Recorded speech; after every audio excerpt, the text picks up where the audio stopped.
भरपूर आलं, त्याच्या मनात की आता खूप गर्दी होऊन लागली वा असं मनात आलं. लगेच थंडगार वारा सुटला. त्याच्या मनातली सगळी चिंता निवृत्त झाली.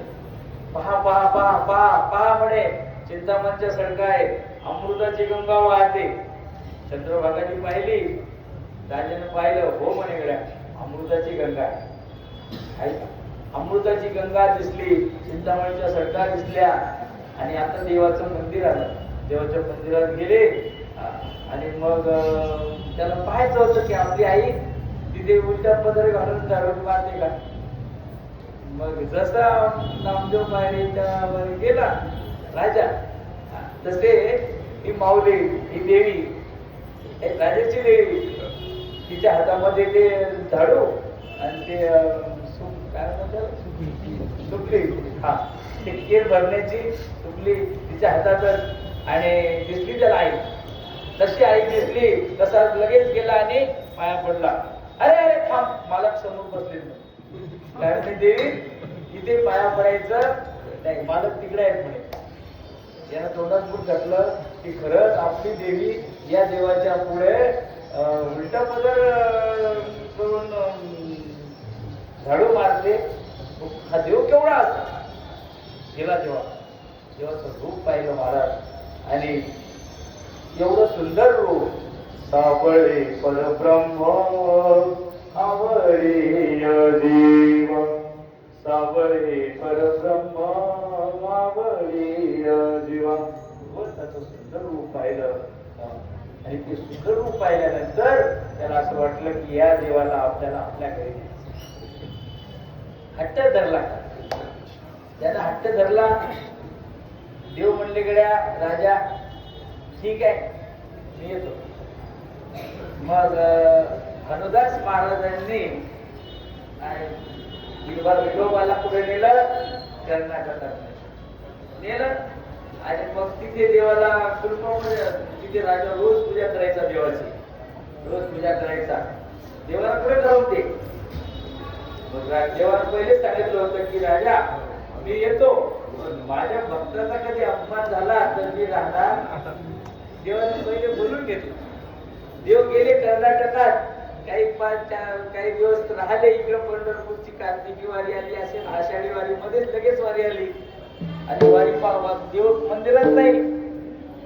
लोक म्हणले भानुदासात गेला ना देव, याच्यामुळे तिकडे कर्नाटकात गेला. सगळे त्याला म्हणले आण देवाला, आण देवाला. हो आणतो म्हणे. मग भानुदास महाराज म्हणले मी आणतो, जसा नेला तसा आणून देव. सगळ्या भक्त लोकांना देवाचा विरह सहन होईना. मग जसा तू देव नेला तसा परत आण. मग भानुदास महाराज गेले. भानुदास महाराज गेल्यानंतर तिथे मंदिरामध्ये देवाला असं पुरून घेतलं, कुलूप लावलेलं. देवाच्या अंगावर सुंदर वस्त्र, अलंकार, आभूषण.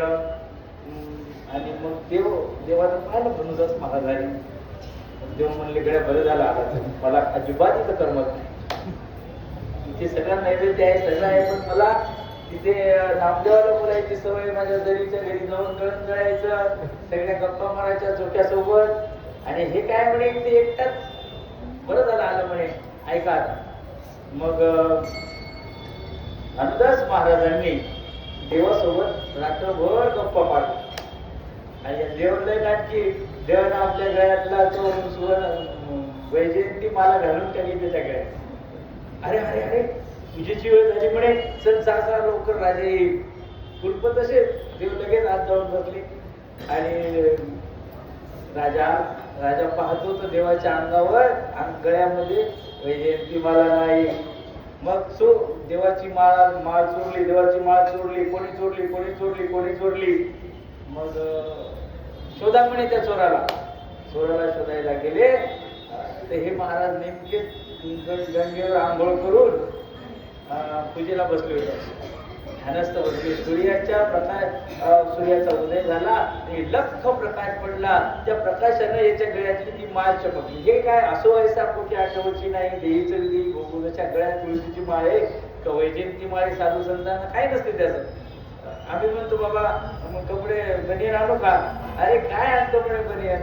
काय लक्षात घ्या, महाराजांना ध्यानही नसते आपल्या अंगावर कपडे आहेत का नाही.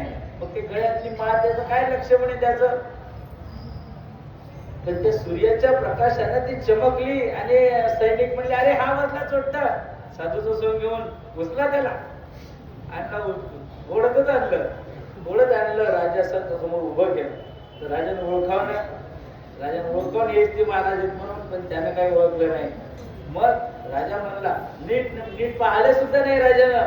राजा म्हणला चोर आहे ना, त्या फाशी द्या, सुळावर चढवा म्हणे. त्या काळची सुळाची शिक्षा होती. राजाला लय राग आलेला होता आणि रागाच्या भरात त्याला ते समजलं नाही भानुदास महाराज आहेत का काय. त्याने लगेच आदेश देऊन टाकला सुळावर चढवा. तेव्हा सुळावर चढवायला भानुदास महाराजांना नेलं. भानुदास महाराजांना सुळाकडे नेत आहे तेव्हा भानुदास महाराज म्हणतात विठोबा तू माझी अशी परीक्षा पाहतो. अरे तरी हे आकाश वर पडो पाहे, ब्रह्मगोळ भंगा जाय, वडवा नल त्रिभुवन खाये, परी मी तुझी वास पाहे नगा विठोबा. भानुदास महाराजांच्या समोर मरणाचं भय होतं. ठीक आहे, अभंगावर आलो आपण आता. भानुदास महाराजांच्या समोर मरणाचं भय होतं, पण भानुदास महाराजांची भजन निष्ठा एवढी होती भगवंतावर की त्या निष्ठेनं त्या सुळाचं पाणी झालं आणि भानुदास महाराजांच्या निष्ठेचा विजय झाला. मग अभंगाच्या दुसऱ्या चरणामध्ये महाराज म्हणतात नसे बाय गाणा भगते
आपण म्हणतो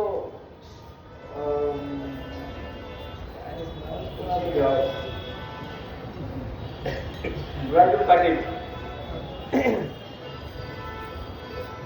नाव काय याच्या पुराण दिलं राजेंद्र. नाव काय दिलं विकास राजेंद्र जजा. राजेंद्र इंद्र म्हणजे मी आपले म्हणून सांगतो आहे ना, मला माहित आहे ना आमच्या जवळ शिकला. मग आपण नावापुढं काय लिहितो? नावापुढे काय लिहितो?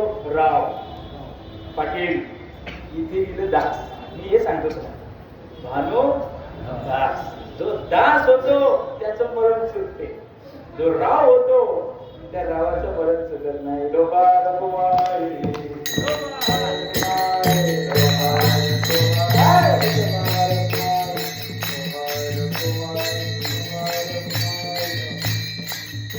कशासाठी सांगितलं? आपण स्वतःला दास समजतो. स्वतःला दास समजणारे लय कमी लोक आहेत, पण जो दास आहे तो दास सगळ्यावर सत्ता घालवतो.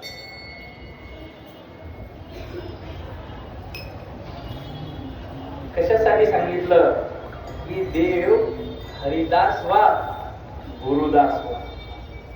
राजाचे दास जर झाले तर महाराज म्हणतात, सुंदर उदाहरण आहे का. एक छोटस उदाहरण सांगतो आणि सेवा संपवतो. दास आणि दासी, दास आणि दासी शब्द एकच आहे. राजाची दासी, राजाने काय केलं, त्याला पट्टराणी बनवलं. राजाने दासीला राणी बनवलं. मग काय झालं आता, काय झालं, आता तिला कोणी दासी म्हणाव, तिला दासी कोण म्हणाव, नीट ऐका. दासी राया जरी करी पट्टराणी, दासी राया जरी करी पट्टराणी, तरी कोण वाणी निंदिल ते, तरी कोण वाणी निंदिल. दासीला तुम्ही दासी म्हणलं तर राजा तुमची मान कापल, कारण आता त्याची ती महाराणी आहे. जे राजाने दासीचा अंगीकार केला तर ती महाराणी होते, तसे तुमचा आमचा देवाने अंगीकार केला, आपण त्याचे दास झालो तर काय होते, काळ गुलाम सलाम करी तुकया घरी राबतो. महाराज म्हणतात, नसे भय जाणा मग कळी काळाचे, दास विठ्ठलाचे, दास विठोबाचा होईना, दास विठोबाचा होईना,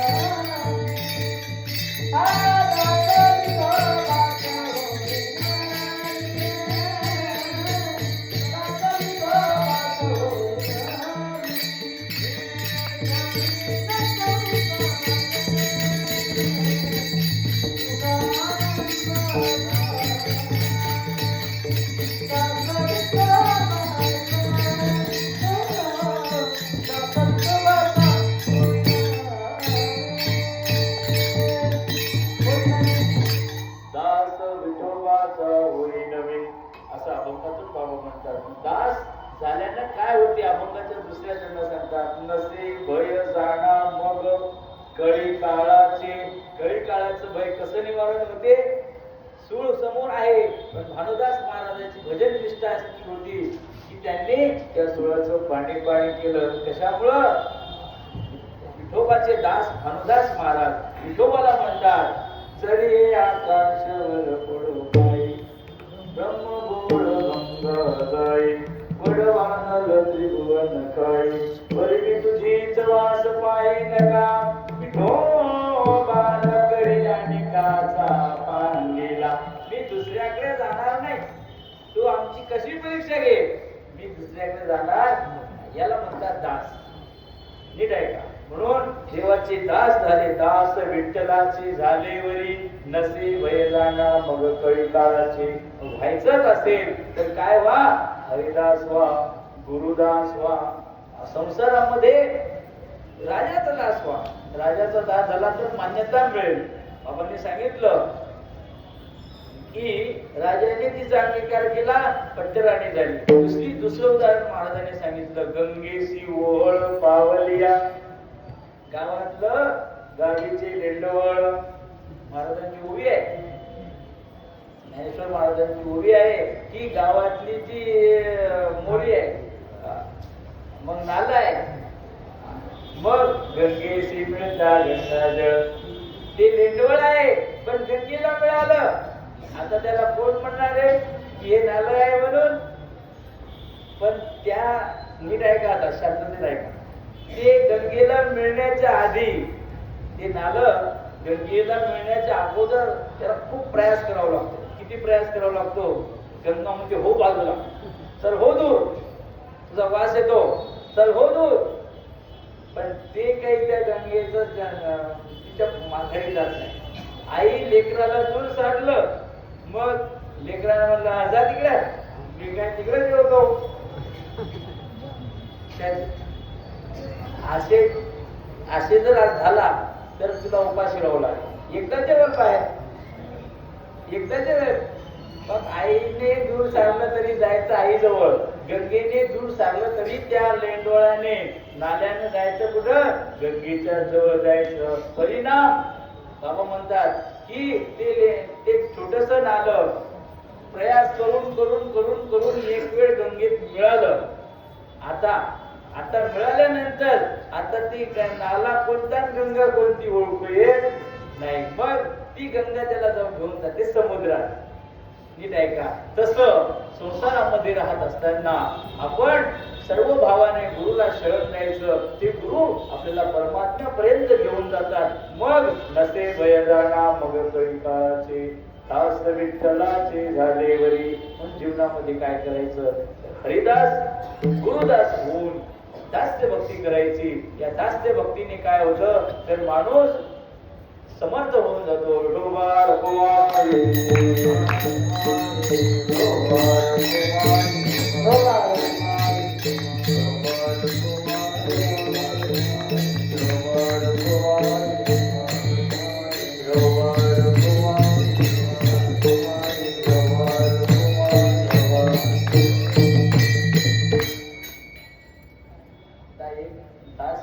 सांगतो. हा दास होणं नाही अवघड, सगळं होता येते पण दास होता येत नाही. दास होणं एवढं अवघड आहे. घडीक असं घडीक तसं म्हणतात ते. घडीक असं म्हणले घडीक तसं म्हणले तुम्ही तिथे बोलताय. लक्ष्मणानं सगळ्या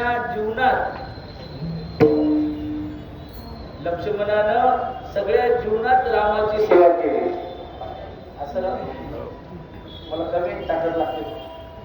रामाची सगळी सेवा केली. 13 वर्षे उपाशी राहिला आणि एवढं दास्य केलं.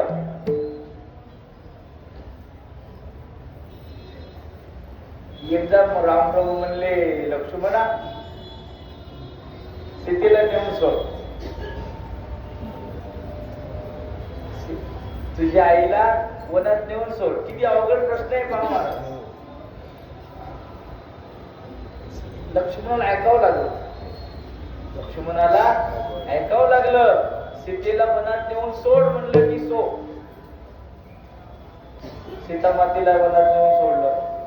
दास्यत्वाचा धर्म सांगतो किती अवघड असतो. पुढे पुढे देव रामाला भेटायला काळ आला आणि काळ आल्यानंतर रामप्रभूंनी सांगितलं लक्ष्मणा कोणीही आलं तरी त्याला येऊ देऊ नको. ऐका, काळ पुरुष मला भेटायला आलेला आहे. त्याचं म्हणणं आहे की आपल्या दोघांच्या गप्पा कोण ऐकल्या नाही पाहिजे. मग कोणीही आलं तरी मला आत येऊ देऊ नको, त्याला आत येऊ देऊ नको. हा दारावर उभा आहे लक्ष्मण. दास्यत्व कसं अवघड असते सांगतो. काळ पुरुषाची रामाची गप्पा चालू आहे.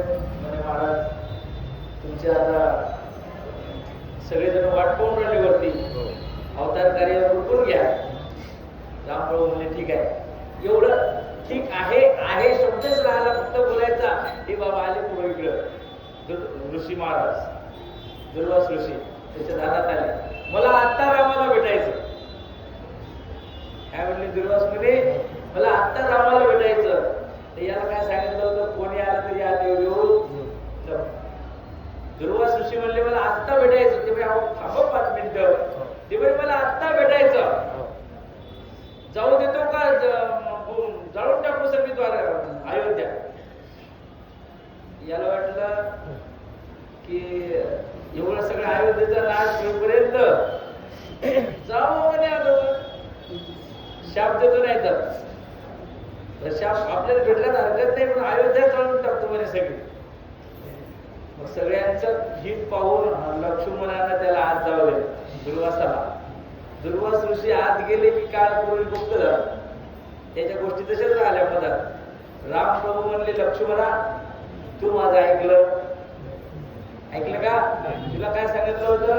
कोणाला आत येऊ देऊ. याचं काय चुकलं बरं? अहो तर सगळी अयोध्या जळत होता म्हणे, सगळी अयोध्या जळत होता हे त्याचं खरं आहे. पण तुला काय सांगितलं होतं? कोणाला आत येऊ देऊ नको. जा आता आजपासून तू माझ्यासाठी मेला. लक्ष्मण काय म्हणले? तू माझ्यासाठी, म्हणजे कारण आधी सांगितलं होतं जर कधी तू आत येऊ देशील कोणाला तर तुझा मला वध करावा लागेल. मी बोलता बोलता विसरलो. तू जर आत कोणाला येऊ देशील तर मला तुझा वध करावा लागेल. आता स्वतः मेलेलं पुरलं, पण अयोध्येला वाचवण्यासाठी लक्ष्मणानं स्वतःचं मरण त्या ठिकाणी स्वीकारलं. मारा म्हणे राम आपल्याला मारून टाकलं. मग त्यांना आज जाऊ दिलं. दुर्वासोशी आत गेले. राम बोलला, आता शब्द आठवला की मी तुला जो कदाचित आमच्या मधात कोणाला येऊ दिलं तर तुला मी मारून टाकेन. प्रश्न पडला लक्ष्मणाला आता मारायचं म्हणजे कसं मारणार? कसं मारणार म्हणजे रामाचा प्राण होता लक्ष्मण. नीट आहे का? लक्ष्मण भाऊ होता का? भाऊ तर होताच, पण रामाचा प्राण होता. एवढा जीव होता रामाचा लक्ष्मणामध्ये.